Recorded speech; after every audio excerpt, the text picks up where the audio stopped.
Hi hello friends, ನಮಸ್ತೆ. Welcome back to sisters food junction. ನಾನು ಇವತ್ತಿನ ವಿಡಿಯೋದಲ್ಲಿ ಕಾಲಿಫ್ಲವರ್ ಪೆಪ್ಪರ್ ಫ್ರೈ ಯಾವ ರೀತಿ ಮಾಡೋದು ಅಂತ ತೋರಿಸ್ಕೊಡ್ತಾ ಇದ್ದೀನಿ.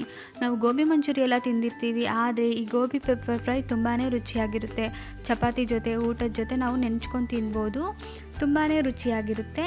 ಇದನ್ನು ಕಡಿಮೆ ಇಂಗ್ರೀಡಿಯೆಂಟ್ಸ್ನಲ್ಲಿ ನಾವು ಮಾಡ್ಕೋಬೋದು, ಹಾಗೂ ಸಿಂಪಲ್ಲಾಗಿ ಹಾಗೂ ಬೇಗ ಮಾಡ್ಕೋಬೋದು ಅಂತ ಹೇಳ್ಬೋದು. ಈ ರೆಸಿಪಿ ಯಾವ ರೀತಿ ಮಾಡೋದು ಅಂತ ನೋಡೋಣ ಬನ್ನಿ.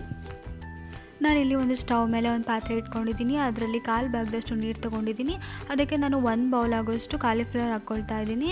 ಇದಕ್ಕೆ ಒಂದು 1/4 ಟೀ ಸ್ಪೂನ್ ಆಗೋಷ್ಟು ಅರಿಶಿಣದ ಪುಡಿ ಹಾಕ್ಕೊಳ್ತಾ ಇದ್ದೀನಿ. ಹಾಗೆ 1 ಟೀ ಸ್ಪೂನ್ ಆಗೋಷ್ಟು ಎಣ್ಣೆ ಹಾಕ್ಕೊಳ್ತಾ ಇದ್ದೀನಿ. ಎಣ್ಣೆ ಹಾಕಿದ ಮೇಲೆ ಎಲ್ಲ ನೀಟಾಗಿ ಮಿಕ್ಸ್ ಮಾಡ್ಕೋಬೇಕು. ಸೊ ಮಿಕ್ಸ್ ಮಾಡ್ಕೊಂಡಾದಮೇಲೆ ಒಂದು 3 ನಿಮಿಷಗಳ ಕಾಲ ಇದನ್ನು ಲಿಡ್ ಕ್ಲೋಸ್ ಮಾಡಿಬಿಟ್ಟು ನಾವು ಬೇಯಿಸ್ಕೋಬೇಕಾಗುತ್ತೆ. ಇವಾಗ ನಾನು ಒಗ್ಗರಣೆ ಮಾಡ್ಕೊಳ್ಳೋಕ್ಕೆ ಒಂದು ಪ್ಯಾನ್ ಇಟ್ಕೊಂಡಿದ್ದೀನಿ. ಅದಕ್ಕೆ 3 ಟೇಬಲ್ ಸ್ಪೂನ್ ಆಗೋಷ್ಟು ಎಣ್ಣೆ ಹಾಕ್ಕೊಂಡಿದ್ದೀನಿ.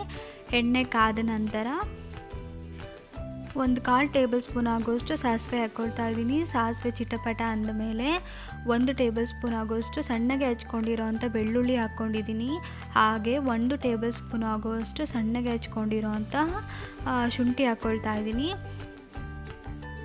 ಹಾಗೆ ಅರ್ಧ ಟೀ ಸ್ಪೂನ್ ಆಗೋಷ್ಟು ಜೀರಿಗೆ ಹಾಕ್ಕೊಳ್ತಾ ಇದ್ದೀನಿ. ಸೊ ಇವು ಮೂರೂ ಎಣ್ಣೆಯಲ್ಲಿ ನೀಟಾಗಿ ಫ್ರೈ ಮಾಡ್ಕೋಬೇಕು.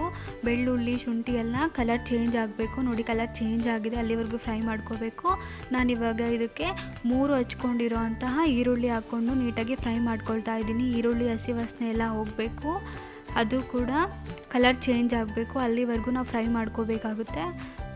ನೋಡಿ, ಆನಿಯನ್ ಎಲ್ಲ ನೀಟಾಗಿ ಬೆಂದಿದೆ. ನಾನಿವಾಗ 1 ಟೀ ಸ್ಪೂನ್ ಆಗೋಷ್ಟು ಕಡಲೆ ಹಿಟ್ಟು ಹಾಕ್ಕೊಳ್ತಾ ಇದ್ದೀನಿ. ಪೆಪ್ಪರ್ ಫ್ರೈಗೆ ಮೇನ್ ಇಂಗ್ರೀಡಿಯೆಂಟ್ ಅಂದರೆ ಕಡಲೆ ಹಿಟ್ಟು ಅಂತ ಹೇಳ್ಬೋದು. ಕಡಲೆ ಹಿಟ್ಟು ಹಾಕೋದ್ರಿಂದ ತುಂಬಾ ಟೇಸ್ಟ್ ಕೊಡುತ್ತೆ. ಎಲ್ಲ ನೀಟಾಗಿ ನಾನು ಮಿಕ್ಸ್ ಮಾಡ್ಕೊಳ್ತಾ ಇದ್ದೀನಿ. ಇವಾಗ 2 ಹಚ್ಕೊಂಡಿರೋ ಅಂಥ ಟೊಮೊಟೊ ಹಾಕ್ಕೊಳ್ತಾ ಇದ್ದೀನಿ. ಟೊಮೊಟೊನೂ ಅಷ್ಟೇ ನೀಟಾಗಿ ಫ್ರೈ ಮಾಡ್ಕೋಬೇಕು. ಟೊಮೊಟೊ ಫುಲ್ ಸಾಫ್ಟ್ ಆಗಬೇಕು, ಅಲ್ಲಿವರೆಗೂ ನಾವು ಫ್ರೈ ಮಾಡ್ಕೋಬೇಕು.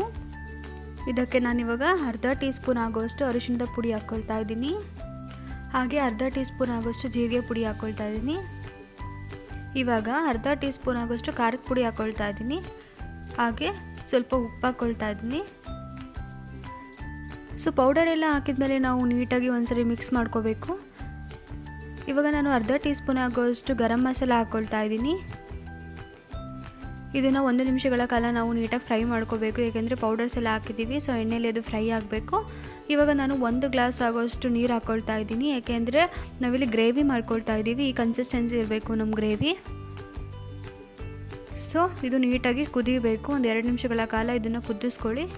ಅದೇ ರೀತಿ ನಾವು ಪಕ್ಕದಲ್ಲಿ ಕಾಲಿಫ್ಲವರ್ನ ಬೇಯೋಕ್ಕೆ ಇಟ್ಟಿದ್ವಿ ಅಲ್ವಾ, ಬೆಂದಿದೆ. ಒಂದು 50% ಬೇಯಿಸ್ಕೋಬೇಕಷ್ಟೆ.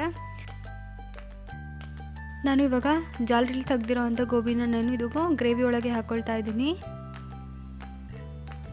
ಸೊ ಎಲ್ಲ ನೀಟಾಗಿ ಮಿಕ್ಸ್ ಮಾಡ್ಕೋಬೇಕು. ಅದೇ ರೀತಿ ನಾವು ಲಿಡ್ನ ಕ್ಲೋಸ್ ಮಾಡಿಬಿಟ್ಟು ಒಂದು 5 ನಿಮಿಷಗಳ ಕಾಲ ಕುಕ್ ಮಾಡ್ಕೋಬೇಕಾಗುತ್ತೆ. ನೋಡಿ, ಗೋಬಿ ಗ್ರೇವಿ ಜೊತೆ ನೀಟಾಗಿ ಮಿಕ್ಸ್ ಆಗಿದೆ, ಹಾಗೂ ಮಸಾಲ ಎಲ್ಲ ಗೋಬಿಗೆ ಅಂಟ್ಕೊಂಡಿದೆ. ಸೊ ನಾನಿವಾಗ ಇದಕ್ಕೆ 1 ಟೇಬಲ್ ಸ್ಪೂನ್ ಆಗೋಷ್ಟು ಫ್ರೆಶ್ ಕ್ರೀಮ್ನ ಆ್ಯಡ್ ಮಾಡ್ತಾ ಇದ್ದೀನಿ.